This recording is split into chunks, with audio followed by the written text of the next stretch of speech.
The last section for chapter 2 is related rates, and it's actually kind of a pretty interesting section, I think. We're taking everything that we've learned so far in calculus and putting it together into this section. So you're writing equations that relate variables together and then differentiating implicitly with respect to time. With respect to time, not x, time. The process yields related rates of change, which opens up a whole new branch of mathematics to you. So this is like baby steps to the engineering. Second grade, you learn how to add. This is very similar to that. Some examples of dynamic situations: filling or draining a swimming pool with water. Waves moving over a body of water. Those can be modeled using what we're learning in this section. Inflating a balloon can be modeled using what we're learning in this section. Tracking an aircraft. Any projectile motion problem. If you walk along the street at night and you walk under a street light, you probably have noticed that your shadow comes flying past you and then it slowly starts growing at a slower and slower rate, right? Or if you're walking towards a street lamp, you can see that your shadow is slowly getting shorter, and then all of a sudden it starts speeding up, and then it goes flying past you. We'll do a couple problems that involve that. And there's way more. Here's the thing. It is 100% guaranteed that you will see one of these problems on the AP exam, at least. It might not be that you have to set it up. It might not be in the free response section. It might just be multiple choice, but you will see it. They're on there for sure. And then when you guys go to college and take calculus in college, you'll revisit this section and do a lot of the same problems that we did here over again, because this is a very important section. Best way to learn, of course, is to just jump in and start making mistakes. But before we get there, here are the important survival tips for this section. These are things that you have to know forwards and backwards. First of all, and obviously, but it's often forgotten, read and understand the problem and try to picture the situation, whatever it is, in your head. Try to understand what's going on here. That will help you as you try to solve these problems. By the way, when we're done with this section, we're going to have some challenge problems involving these types of problems in groups that you'll have to present to class. Okay, identify all things that are given and all things that are needing to be found.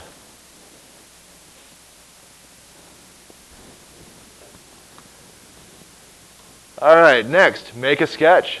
You will need to draw a sketch here. You will need to put it down on paper and visualize what is going on. Labeling everything, marking everything that is known and unknown. And yeah, I'll teach you how to do that. Write a general equation without including any of the given information. So you're going to use all variables or all letters that represent some sort of constant or something like that. Know what's a variable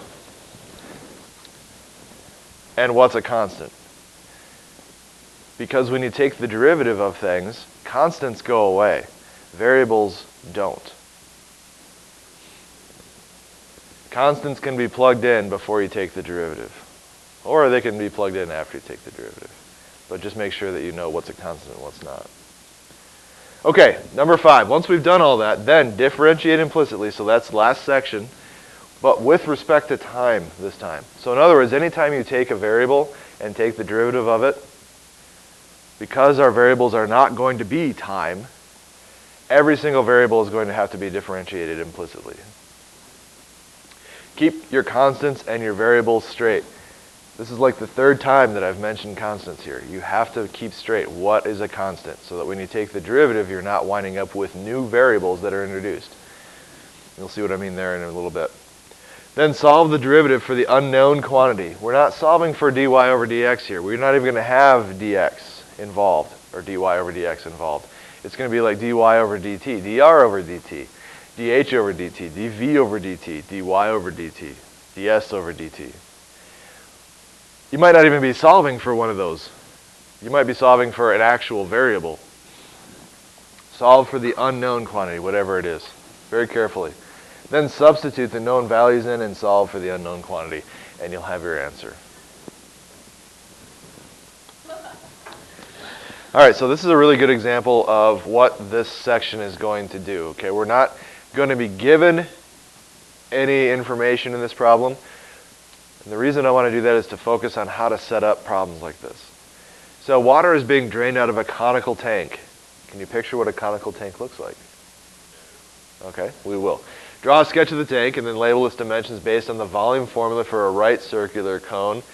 Then find the related rate equation. So I need to draw a picture. I have a conical tank.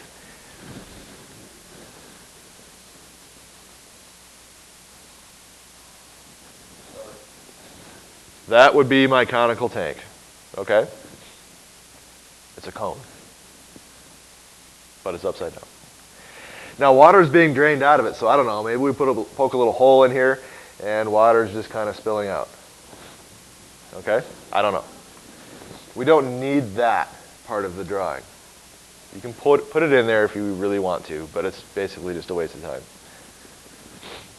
So water is being drained out of the conical tank. Well, what do we know about the dimensions of a right circular cone? Is it over there?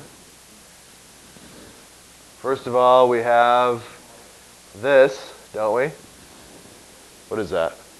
That's my radius. We also have this, right? You agree? Okay. So if water was not draining out of this right circular cone, and water was filled all the way to the very tip top of the right circular cone, then we would know how much water was in this right circular cone by using the volume equation, right? Which is what?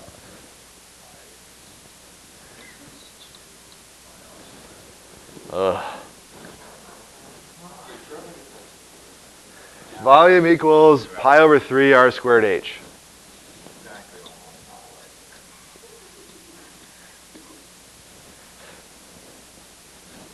Okay, so now we have a sketch of the tank. We've labeled its dimensions based on the volume formula for a right circular cone. But here's what's going on. Water is draining out of the tank. So at some time, t, which is not involved in this formula right here, at some point, the water will have dropped down to that level right there. At that time, we will have a new radius for the water and a new height for the water. So r and h are actually variables here. Because as water drains out, the r is changing and the h is changing as well. Of course, pi is not a variable, it never is, and neither is that 3. So in this equation then, is v a variable? Yes. Is r a variable? Yes. Is h a variable? Yes. So when we take the derivative, we will have to take the derivative of those variables implicitly because we're taking the derivative with respect to time. Okay, a little bit later on, the water will drain more. And maybe all the way down here, we'll have our brand new r and another h. Okay, so that's the idea that's going on here. As time progresses, this stuff is changing. So I think we're probably ready to take the derivative for the first time of a formula with respect to time. If I take the derivative of v with respect to t, then what I have is d over dt v, right? And then that means I need to take the derivative with respect to t as well over here. Well, what is the derivative with respect to t of v? What is the derivative of y? Yeah, because the derivative with respect to x of y means I have to differentiate implicitly, and I wind up with just 1, but then dy over dx, right? Here, I'm going to wind up with just 1, but then dv over dt. The change in volume with respect to time is what that means.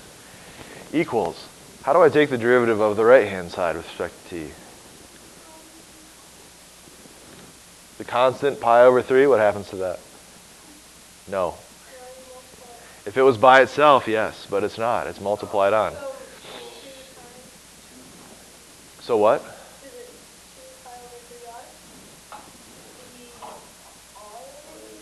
How do I have to take this derivative on the right-hand side? It's a product rule. That's a variable. That's a variable. Okay? This is a constant being multiplied onto that variable, so I can leave the pi over 3 on the r squared. That's fine. But product rule says f prime g plus g prime f. So f prime would be what?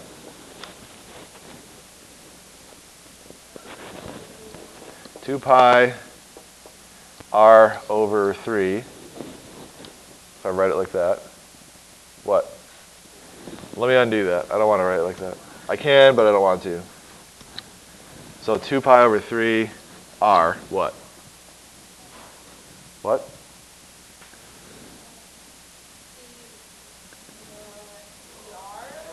dr over dt. We took the derivative of r with respect to time, so we have to tack on a r over dt. Now what? Don't forget the original g, so times h. Plus? So, yeah, the derivative of g is just 1, but it's also dh over dt. And then pi over 3r squared sticks around. So I'm just going to write pi over 3 r squared dh over dt. So that's the derivative now. Every time you take the derivative of a variable with respect to time in this section, or in any related rate type problem where you're involving time, you're going to wind up with the variable over dt. So we have a dv over dt here, we have a dr over dt here, we have a dh over dt here. Okay? Now each one of these means something. This is the change in volume with respect to time. This is the change of the radius with respect to time. So this is a rate of change of the radius. This is a rate of change of the height. Okay? So on these problems, what I can do is I can ask you, how quickly is the volume changing with respect to time? I can ask you, what is the rate of change of the radius when the radius is a certain length? What is the rate of change of the height when the height is at a certain level? So I could ask you the rate of change of the height when we're first starting out, if I told you the rate of change of the volume, so how quickly water is coming out of the tank, and if I told you the rate of change of the radius. I could ask you the rate of change of the height when the radius is this long. Okay? And the reason I can do that is because we can use geometry here to figure out what the height would be based on the original radius at any point along there. So there's a lot of math that's going to be going on here behind the scenes, but it's really important that you understand the concept of what we're doing. Okay? And this is the concept sitting right here. We're finding rates of change of things. Okay, again, a very basic example problem. This time there isn't really much to draw for a picture here, so we're not focusing on the picture, we're focusing on how to take the derivative and then substitute values in. So suppose x and y are differentiable functions of t and are related by the equation y equals x squared plus 3. All that is a setup for finding dy over dt. That's what we're looking for. The rate of change of y when x is 1. And then they're going to tell me stuff, given that dx over dt, so the rate of change of x is 2 when x equals 1. Find the rate of change of y when x equals 1 if I tell you that the rate of change of x when x equals 1 is 2. So we need to take the derivative of this function with respect to time. This is a function here. The derivative of y with respect to time will become dy over dt, which, oh, look at that, that's what we're looking for, equals 2x dx over dt, and then that 3 goes away. So now we would want to solve for whatever it is that we're looking for. We're looking for dy over dt, so this equation is already solved for dy over dt. We're good to go. I just substitute the stuff in that they give me. So dy, the rate of change of y, is equal to 2 times x is what? 1 times dx over dt, which is 2. So 2 times 1 times 2, dy over dt equals 4. There's your answer.